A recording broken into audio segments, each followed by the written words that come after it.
national organization, which includes membership from those organizations that represent the preparation and the practice of educational leaders. Our mission is to enhance the leadership of the nation's schools and school leadership.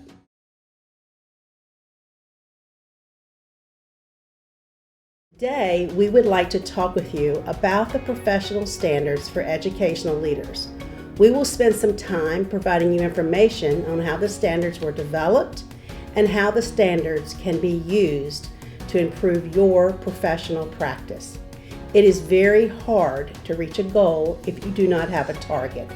These aspirational standards for educational leaders provide a target for what practitioners and the researchers show lead to effective practice, resulting in higher levels of student achievement and well-being. So let's get started.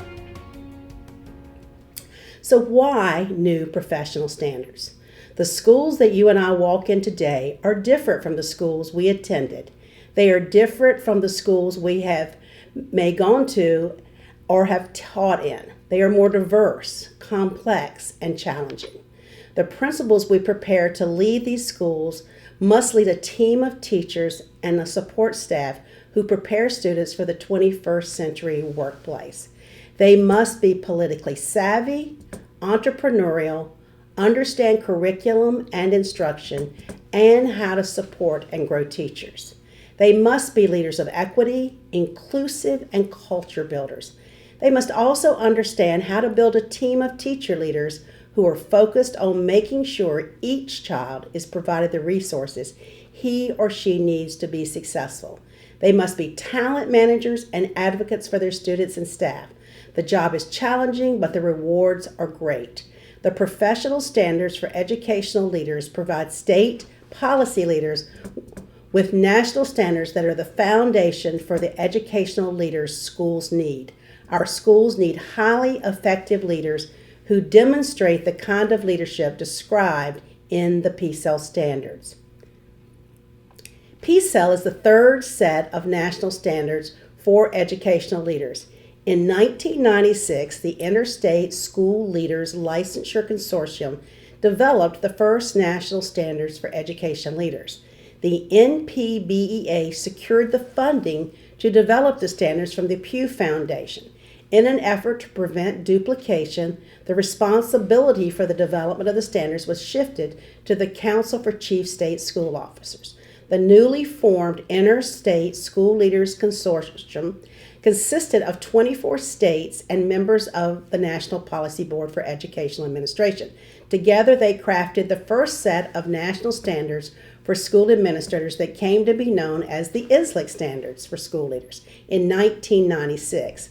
The standards were updated or refreshed in 2008, but it was soon decided that a new set of standards needed to be developed that were more fully reflective of the challenges of preparing students to succeed in the 21st century.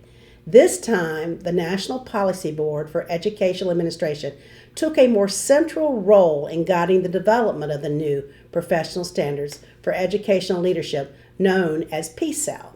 NPBEA also formally assumed ownership of the new standards from CCSSO in 2016. At this time, I would like to focus on the professional standards for educational leaders by asking you to think about these three questions.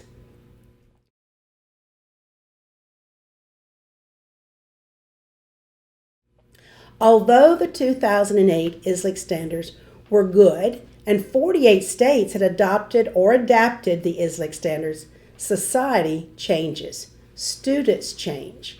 We had new knowledge and understanding from research and from practitioners.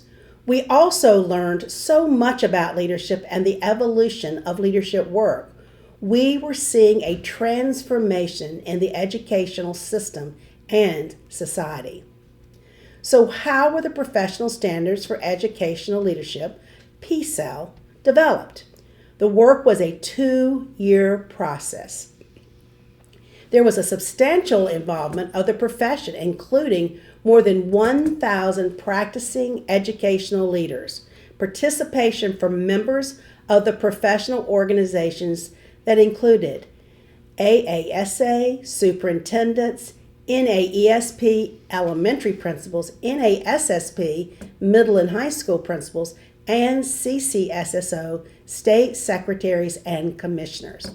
I was fortunate to serve as co-chair on the Standards Update Project Committee with the chairperson, Dr. Joseph Murphy, who was the original chair of the ISLIC Standards Committee. The Field Knowledge Committee was led by Dr. Terry Orr from Fordham University and Gail Connolly, who was the executive director of NAESP. Delaware's Secretary of Education, Susan Bunting, served on this committee.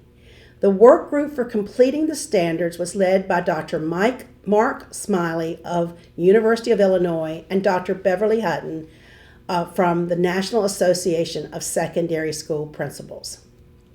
It is important that standards be based on empirical evidence.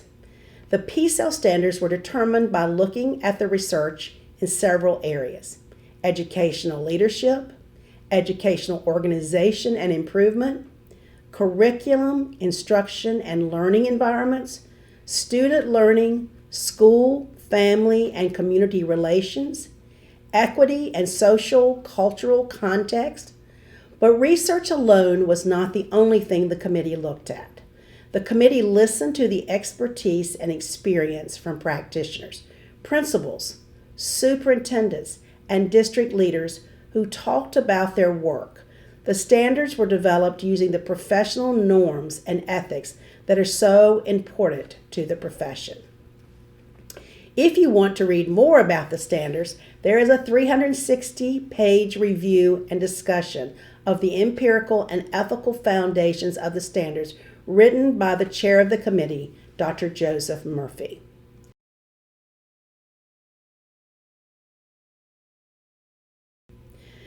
The professional standards for educational leadership have an emphasis on students and learning, and there was an emphasis on using the term each student.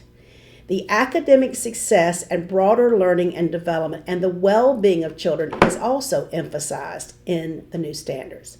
All domains of leadership work are linked to students, and there is a logic of leadership to learning.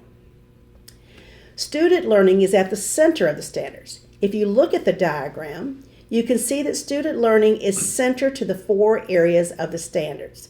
The standards are grouped intentionally in this diagram by how they work together to enhance student learning.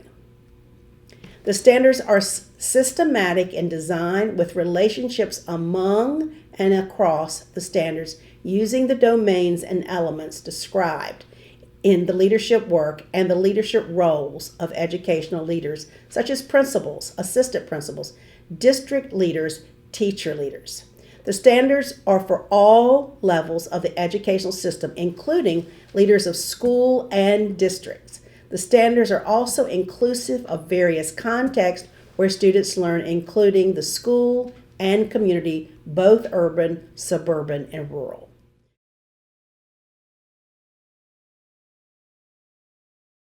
The standards are organized by 3 logic clusters.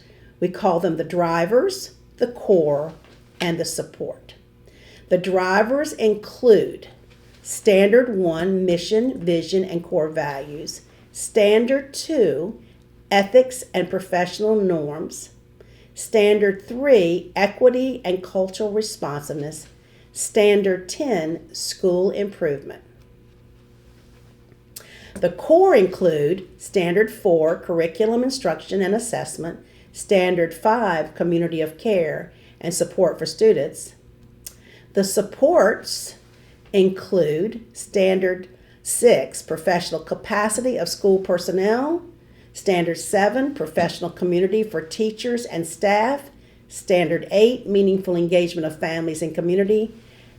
And Standard 9, operations and management.